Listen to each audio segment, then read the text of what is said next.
ஒரு மகிழ்ச்சியான செய்தி. இதயம் நல்லெண்ணெயின் விலை லிட்டருக்கு ரூபாய் 105 குறைஞ்சிருக்கு. செப்டம்பர் 2023ல 1 லிட்டர் இதயம் நல்லெண்ணெயின் அதிகபட்ச விலை ரூபாய் 503. ஆனா இப்ப 1 லிட்டர் இதயம் நல்லெண்ணெயின் விலை ரூபாய் 398 மட்டும்தான் தமிழ்நாட்டுல. அப்ப இனிமே எல்லாரும் இதயம் நல்லெண்ணெய் வாங்கலாம் இல்ல? இது வரைக்கும் காட்டுக்குள்ள போனவங்க யாரும் திரும்பி வந்ததே இல்ல. அதன் காரணமாக இன்றைய தினம் தமிழகத்தினுடைய முதலமைச்சர் அவர்கள் அந்த மாநிலத்தில் இருக்கக்கூடிய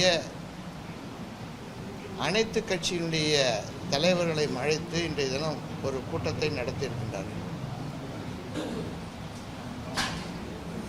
அதே போல தென்னகத்தில் இருக்கக்கூடிய முதலமைச்சர்களுடைய வேண்டுகோளையும் அவர்கள் தந்திருக்கின்றார்கள். அனைவரும் ஒன்றாக இணைந்து இதற்காக போராட வேண்டும் என்று சொல்லக்கூடிய வார்த்தையை கூறியிருக்கின்றார்கள்.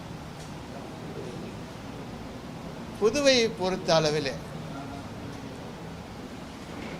இங்கு இருக்கக்கூடிய நாடாளுமன்ற தொகுதியானது மற்ற மாநிலங்களை நம்மை போன்ற புதுவையை போன்ற மாநிலங்களில் இருக்கக்கூடிய பகுதியை ஒப்பிட்டு பார்க்கின்ற நேரத்திலேயே நமக்காக ஒதுக்கீடு செய்யப்பட்டிருக்கின்ற இந்த ஒரு பாராளுமன்ற உறுப்பினர் என்பது குறைவாக இருக்கின்றது என்பதுதான் உண்மை.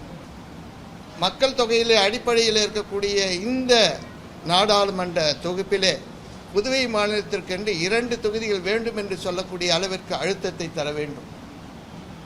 அதே போல சட்டமன்ற தொகுதிகள் 40 தொகுதிகள் வேண்டும் என்று, குறைந்த அளவிற்கு 40 தொகுதிகள் வேண்டும் என்று சொல்லக்கூடிய அந்த அழுத்தத்தை தர வேண்டும்.